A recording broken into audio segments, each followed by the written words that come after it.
I will one day make a clone just for Christine, just so she can have another surrogate where she can split her mind like That would be Mysterio amazing. and just have I your would love that. subconscious go into other clones, and then you can Yeah, get I shit need done. that because I would just have one clone just do Get Reelisms, one clone be an AD, one clone direct, and then Yeah. so many. One clone try to live life. We are the Get Reelisms Podcast. I am Adam Chase Ray.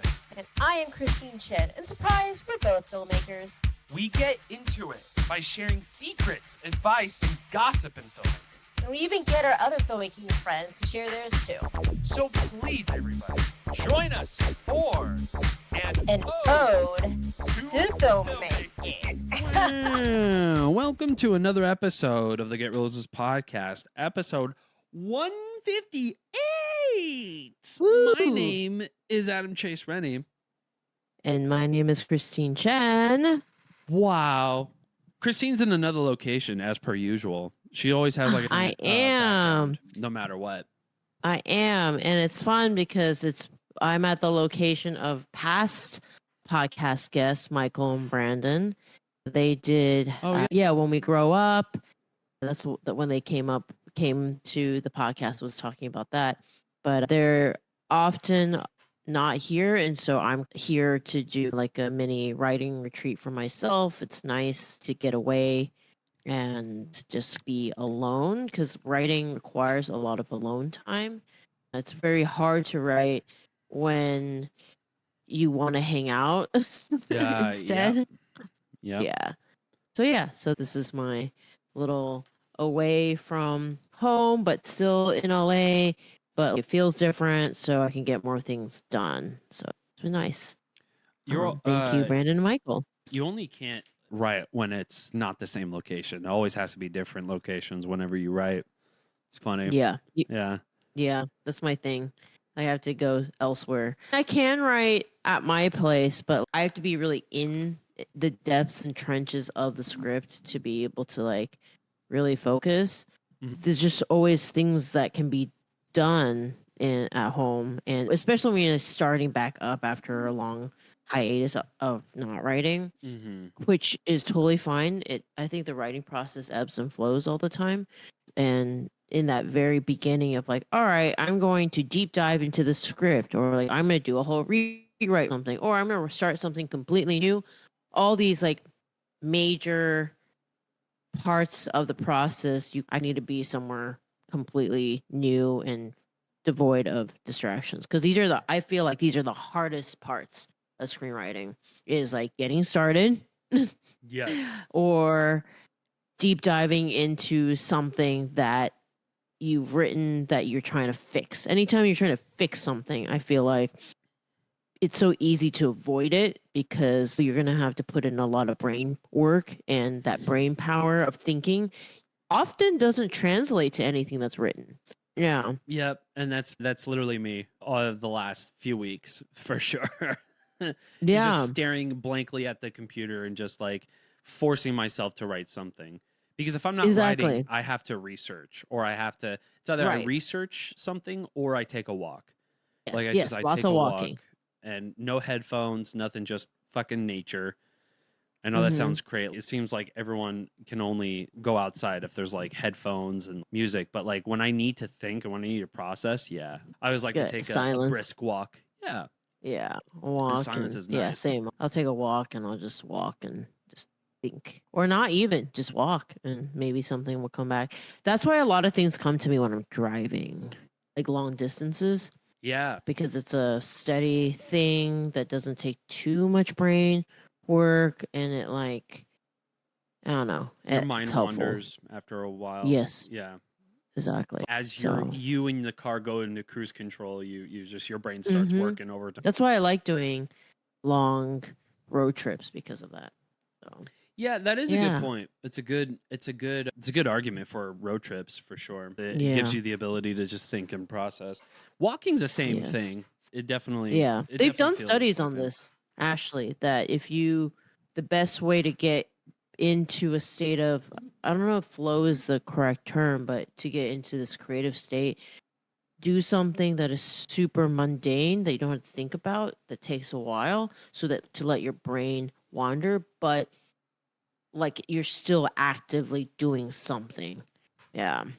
So Totally. I think the act of doing something mundane is it's a kickstart in your brain that it's still working. So instead of you're sitting there and not too mentally draining, so it gives you enough time still to wander. David Lackey chimed in on the comments on Facebook saying, "Morning, Oh yay! kids." What do you say? He said, "Morning, kids." Hi. What's going on, Morning, David? David. Yay. Ooh, you're probably busy, right? Doing ACL and stuff. Isn't that coming Yeah. up in Austin, Texas? Mm-hmm. All the fun stuff is coming up. Oh my god, Yeah, I'm missing out on. I Yeah. might be doing a PA gig for ACL. Maybe. Nice. That'll be great. I don't know. I've done PA stuff for South by, and that I wanted to drive my car off a bridge. It's not the worst thing, right? It's not the worst thing. Mhm. It's not as bad as working a show that's in the middle of nowhere and you barely get any sleep and stuff. But yeah, it drains you. That stuff Yeah. drains you. David said Chapel Roan tonight, but not working ACL. Ah. Somewhere the Chapel. one thing in Austin where I have allergies. Gonna watch on Hulu today. Oh, ACL's on Hulu? Oh, nice. That's I didn't know that. Chapel Roan. Chapel Roan's great. Wow. Yeah. That's so cool. David, you're so cool. You're doing cool shit, Dave. Did we ever get David on a podcast? Yeah, we did. Okay, good. I feel like Right? this was like back A when, long like, time ago. COVID Yeah, lockdowns David, and you need to stuff. come back on the podcast again. David's one of my Please. favorite people. We have known each other for a very long time. I met him on one of my first shorts that I helped produce in Austin, Texas. It was a student short, and he was doing Steadicam. And then the next time that I met up with him was I needed Steadicam for my own music video that I was shooting with my dear friend Darren Herman. And he came Steadicam that. And then I discovered that he is also really good at VFX and all that stuff. And yeah, anytime I VFXing, what happens is I show up with a bottle of whiskey and then he'll do my VFX. Yes. As long as I drink with him. Yeah. No, that's So, fair. Yes. Yeah. That's Oh, totally- new news. I have a new niece. She was born yesterday. Yes. Congrats! Yeah, she's so cute. Her name is Penelope, short Poppy. I'm very excited. If you hear any dings and stuff, it's because his picture's coming in. Yeah, I have to silence my notifications. I just put on Do Not Disturb. But that's so you're an aunt to 2 kids, right? Three now. So I have Henry, who's like about to be Aw. 5 or is 5, and then He was the one Coco. holding the book, right? The ABC book. Yes, yes, and Coco, who is now like 1-ish, and then or 2, and then now my new niece, Poppy. Henry's so also a great cute. name. Oh yeah. How is They're it? It all- must be fun being an aunt. It's Men fun. I whenever and try then to just teach them leave. all the things about film. Yeah, that's true. Yes, I'm a bad influence. we gotta get filmmakers out here somewhere. You know what I mean? I know. Somehow. Yes, Um, exactly. Oh, there's something else So, I was yeah. gonna ask you and I forgot. It's okay. I'm running on fumes. Yeah, so that's me too. So there's that, Mhm. and then I got the script to the slasher film that I'm supposed to direct. Yes, let's talk about that. I forgot to Yes. write that down. Yeah, it's actually not bad at all, but it's a fun learning experience because everything that I've really done before this, I've had a lot of creative input in terms of obviously because it's like my scripts, so I'm involved in every single step of the process. In this one, it's interesting going in where I'm not involved in the casting process at all. Like it's basically like here is all your stuff, direct. Like that's it. Mhm. Like it's which is weird to me because I feel like everything about the film, about films in general, every element should have input from the director, but because this is a fast vertical film where it's like I guess you should treat it this like a very commercial thing. It's not Mm. for like It's not anything deeper than just entertainment for the sake of entertainment, like straight to TV type feel vibe. So it's just everything's just about speed. So this is supposed to take place over 8 days, like a whole feature in 8 days. Oh, I know. dear Lord. Oh, wow. Oh, I it know. is a commercial. Oh, you guys are Yeah, fucking rolling. wow. I know.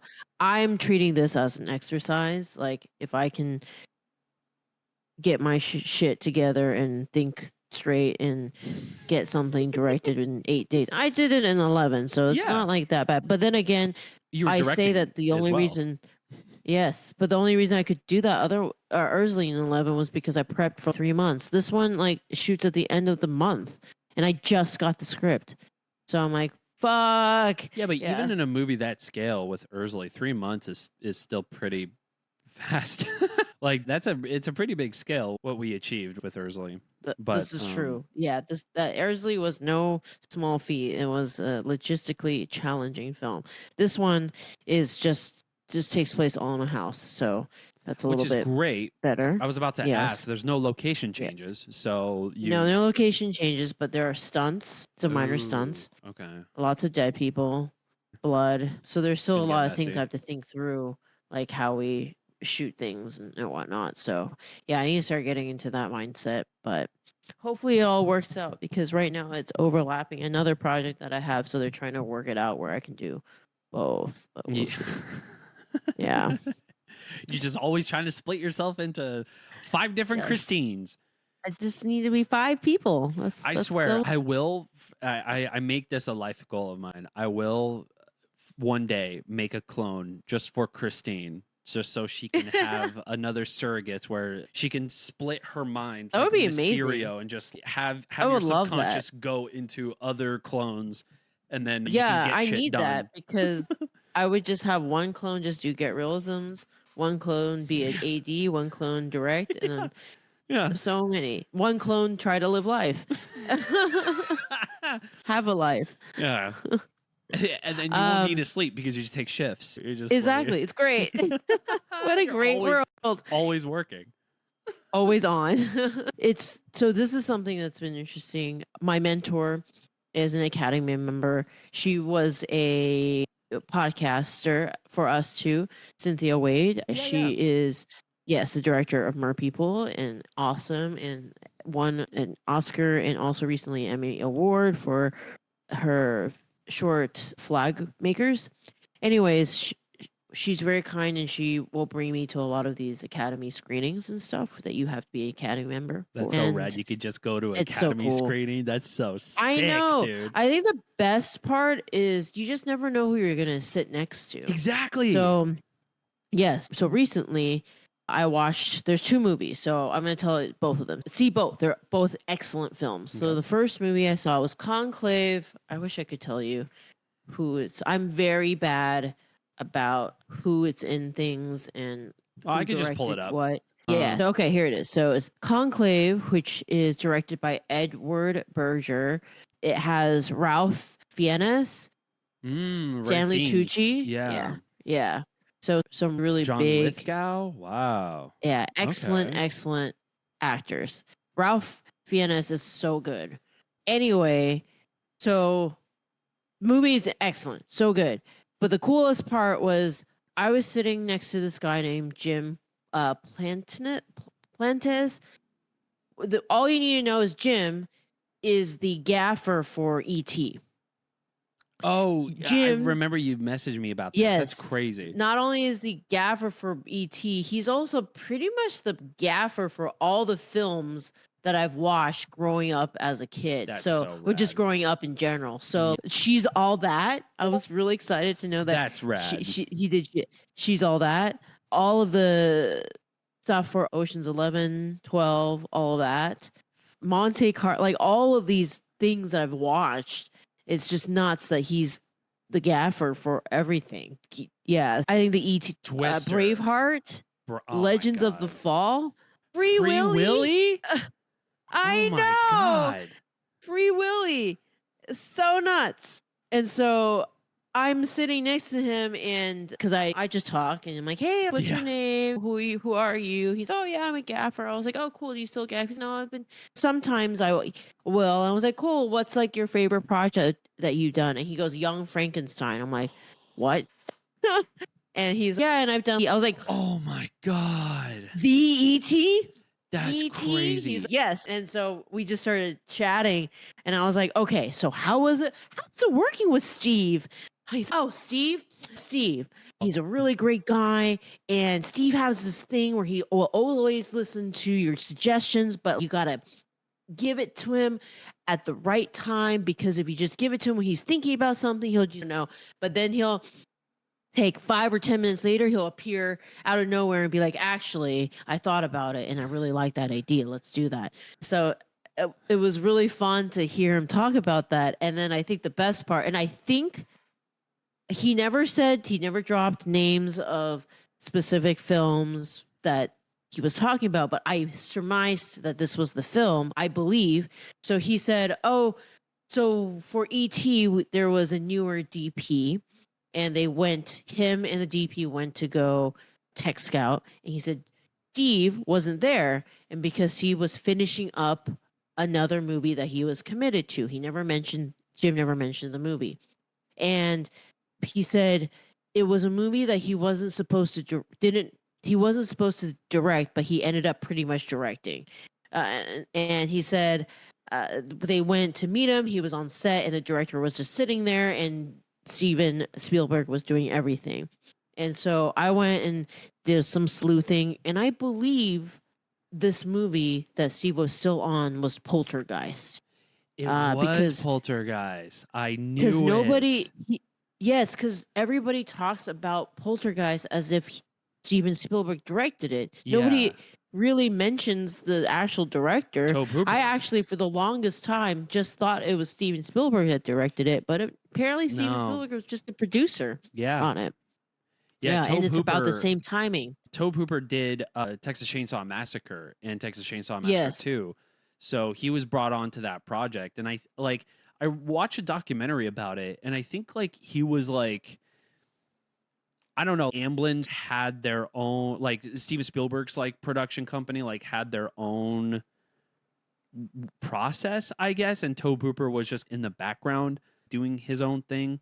I could be butchering that completely, but I'm pretty sure that was the case, where it's just like that director just took the back seat while Steven just kind of ran the whole thing. Ran it. Yeah. And so that's what Jim essentially was saying, that like when they showed up on set, the director was just chilling, like sitting, while Steven Spielberg was clearly like calling all the shots and stuff like that. And I was like, okay. Oh. Interesting. So I suspect it was Poltergeist. He never confirmed, but I'm actually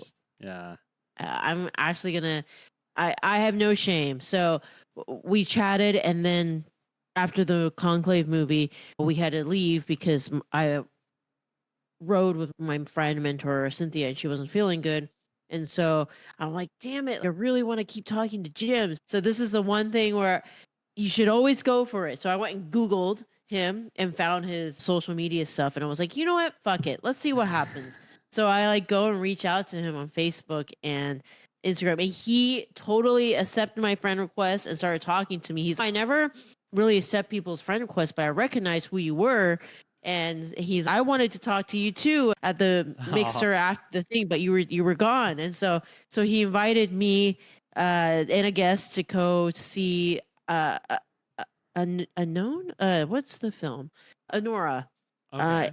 Today at the Academy. So that's where I'll be going at 2:30. Okay. Yeah, so I'm excited. I'm gonna pick his brain more.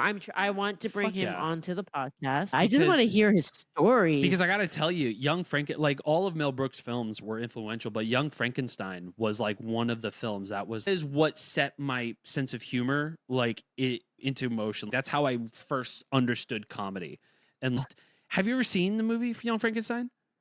I don't believe so. That's my next thing I have to watch is Young Frankenstein. I've been on a trip of watching Mel Brooks stuff because my roommates are pretty big on it. I watched Robin Hood Men in Tights. Great movie. And also, what's the one?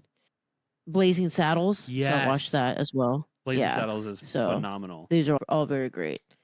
Yeah, so I've been on a review Mel Brooks type stuff. It's just there's this whole period. If people don't know, there was a period of time, basically from when I was born to when I was allowed to make my own decisions, which was when I went to undergrad, where my life was very curated by my family, which is cool. It's a very cultural thing, and I wasn't really allowed to watch many movies. That's why it's so exciting to see like Free Willy and stuff because I did get to watch Free Willy. And so I am in this period of time right now where I'm catching up on all the movies, basically from the 70s to the 90s that I really never watched because I still can barely watch all the current movies that are coming out in time. So, yes, so that's It's why. just a lot of catching up. I watch again. These are films that have not released yet that are releasing the next few weeks. So please go watch them. They are excellent films. So Conclave, good. Yeah, And it yesterday I looks good. watched this film called The Apprentice. The It Donald is- Trump. It is Film. so good. It How is so was good. Sebastian Stan, the guy playing Excellent. Donald? Okay. The acting was so amazing. The directing was so amazing. I got to meet the director and chat with him just a little bit. Really? Yeah, Ollie. He was really cool. We got to chatting about. So they shot this in Montreal, or yes, I think it was Montreal. Is what he mentioned, and his frustration with how things seem to be complicated. Are getting more and more complicated. Where jobs are becoming too specialized, and because of that, sets become so bloated and they require so many more resources and money to accommodate for these extra positions that keep popping up. And that was a really fun combo we briefly had, and he was airing his frustration about that. And Yeah. so I was like, dude, I understand that because coming from an indie world where you're forced to have to do everything yourself, it's hard to comprehend. Oh, the thing that I've been doing, like 4 jobs, is actually 4 separate jobs. It's a weird. When I first made my shorts, I didn't know there was a separate locations person. I did all that. I didn't even know there was an AD. I thought the producer did all of this. You location scout, you do all the contracts, you do the AD stuff and stuff. No, apparently these are all on bigger and bigger sets. They're all separate jobs. There's a position for Positions. everything. I know. That's crazy. But yes, so we talked about that. But crazy thing was the person I sat next to was the director of Dungeons and Dragons. Oh, I haven't seen that yet. I Yes. heard it's great though. Which is it was very good. Also okay. shot in, I think his was shot in Toronto, but it was also shot in Canada as well.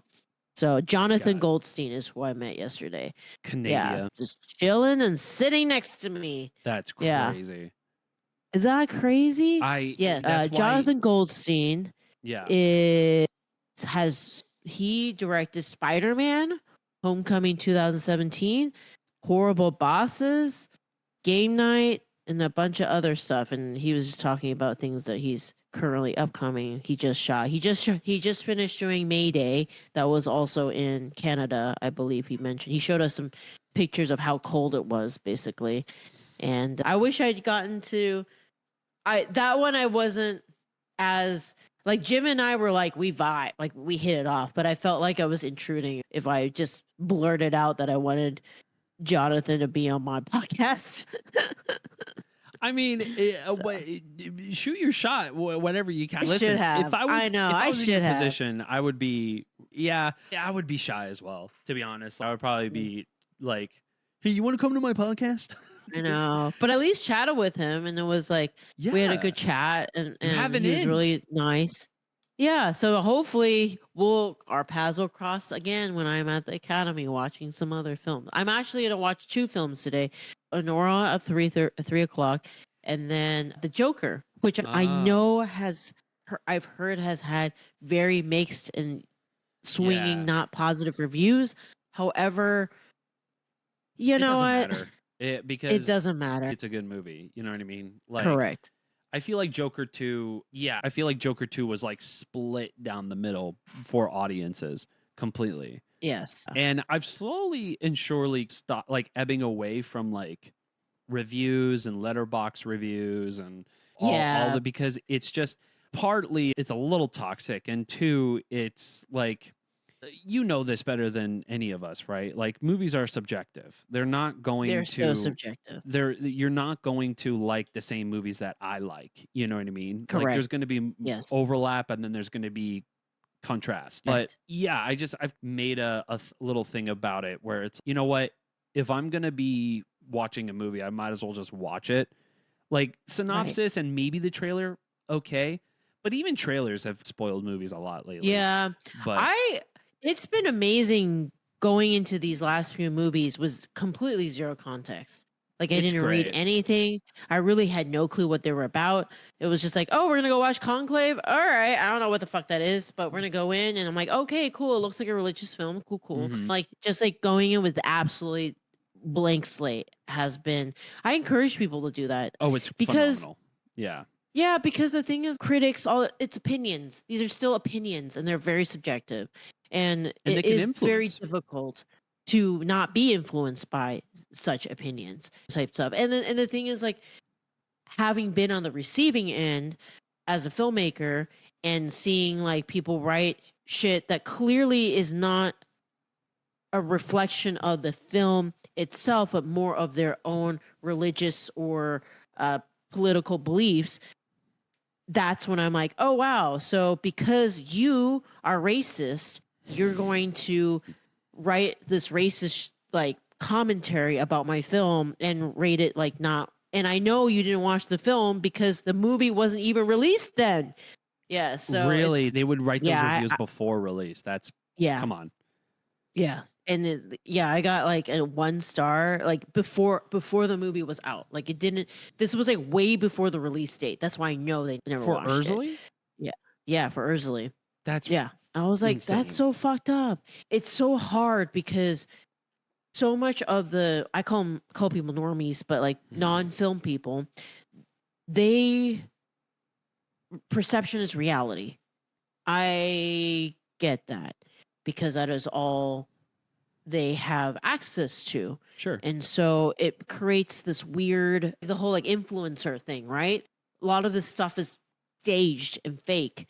And so because perception is reality, if you look at these reviews and take them completely at face value, some incredible films don't get the light of day because it says a 4.4 star review, and if you didn't know better, you'd be like, oh, that's probably a terrible movie or whatever, and it's not true.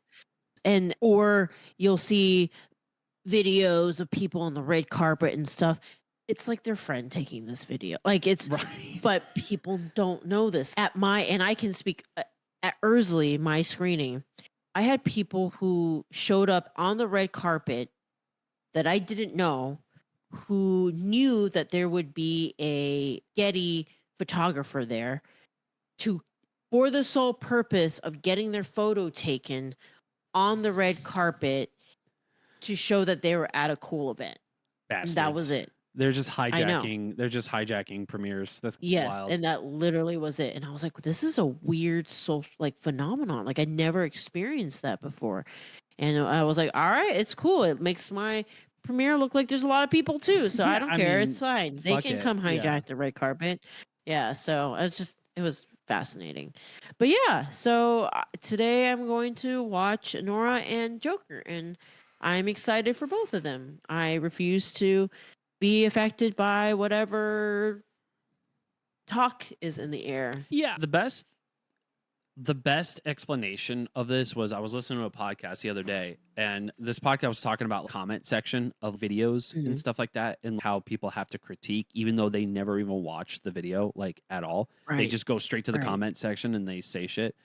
But they broke it down pretty well, and they're basically having a conversation without you. That it is your thing. It's your project. It's your whatever letterbox thing. That's like a whole. They're having a whole ass separate conversation, even though it's public. Everybody can watch it, including the filmmakers. All the mean shit. It sucks, but you got to keep in mind that they're just having a conversation that is about With you themselves. without you. Yeah, exactly. Yeah. Which is So- shady. It sucks. But like at the same time, it's like feedback is great, but it depends, right? It's like notes. You're not going to take every single note to heart because it's about the story. It's not about you. It's not about whatever.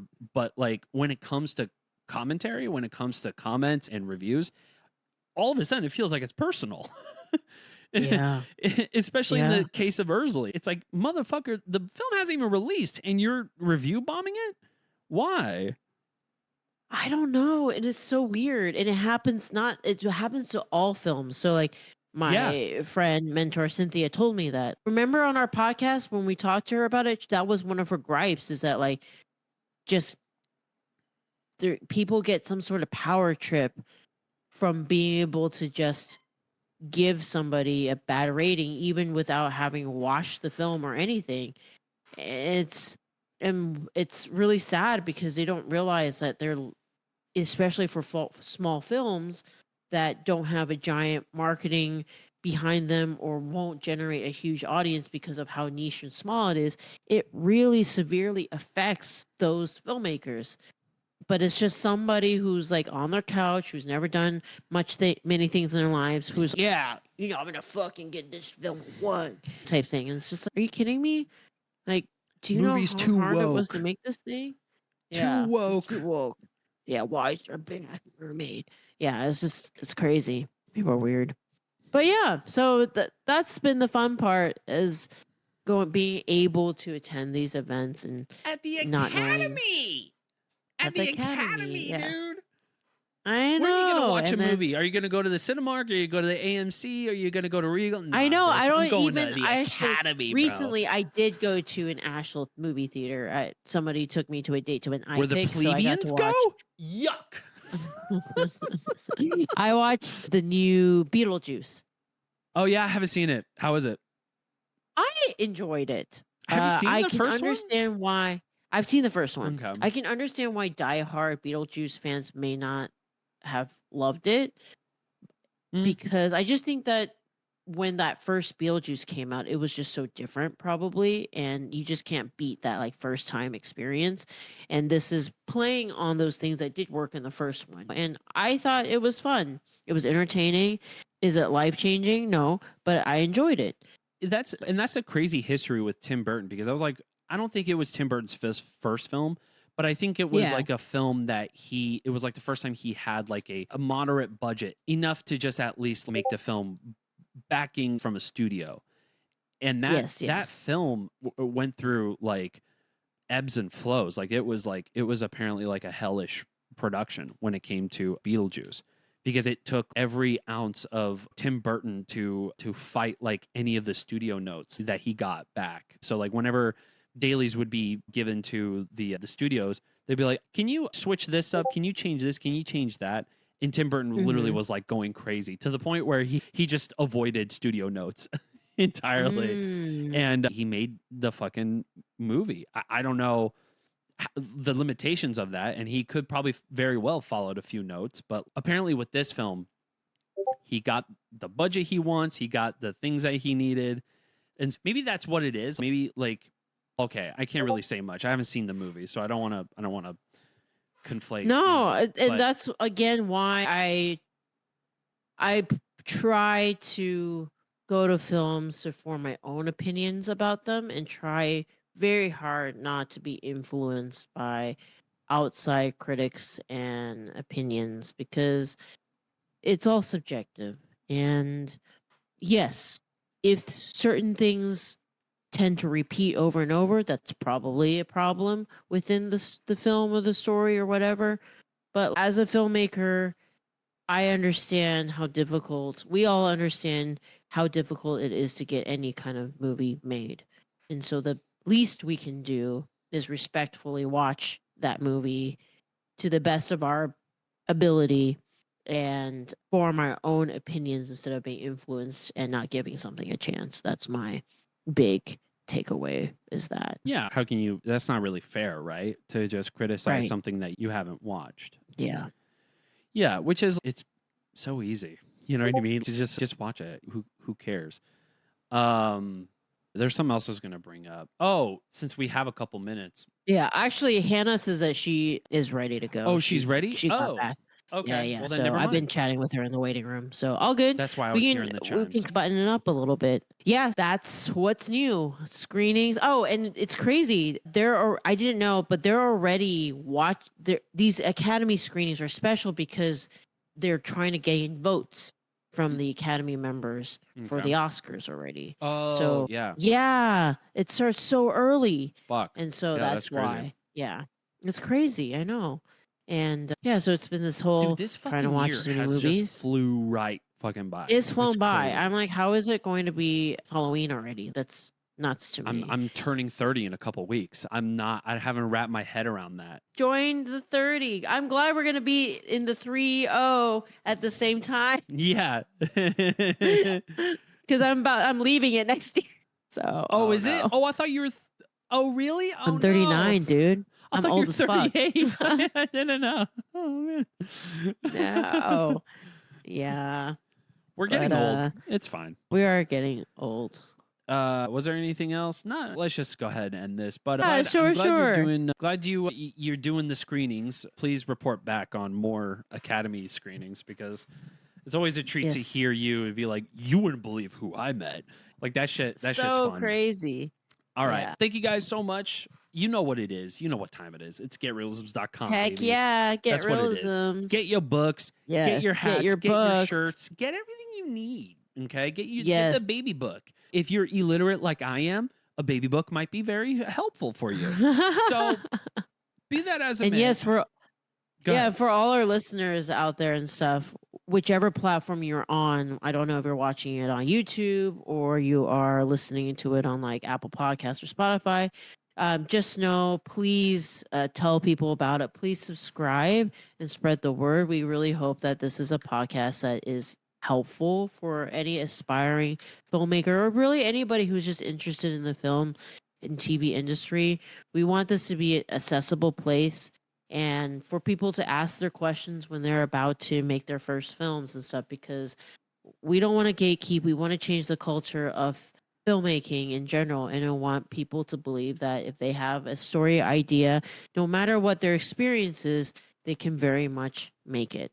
Because that's how I came. I didn't know anything about film. I never went to film school, and look where I am now. So, and look where Adam is. We came in not knowing shit. Yeah, No. I know Adam didn't know shit. I didn't even know. Yeah, I didn't know camera. I didn't know lenses. You Yeah. knew nothing. I knew nothing. And you're full time in the art department. Yeah, that's true. Isn't that crazy? That is so crazy. that is pretty wild. It's 6, Yeah. and it's been 6 years since all that went down. So yeah, Yes. but thank you so much, ladies and gentlemen.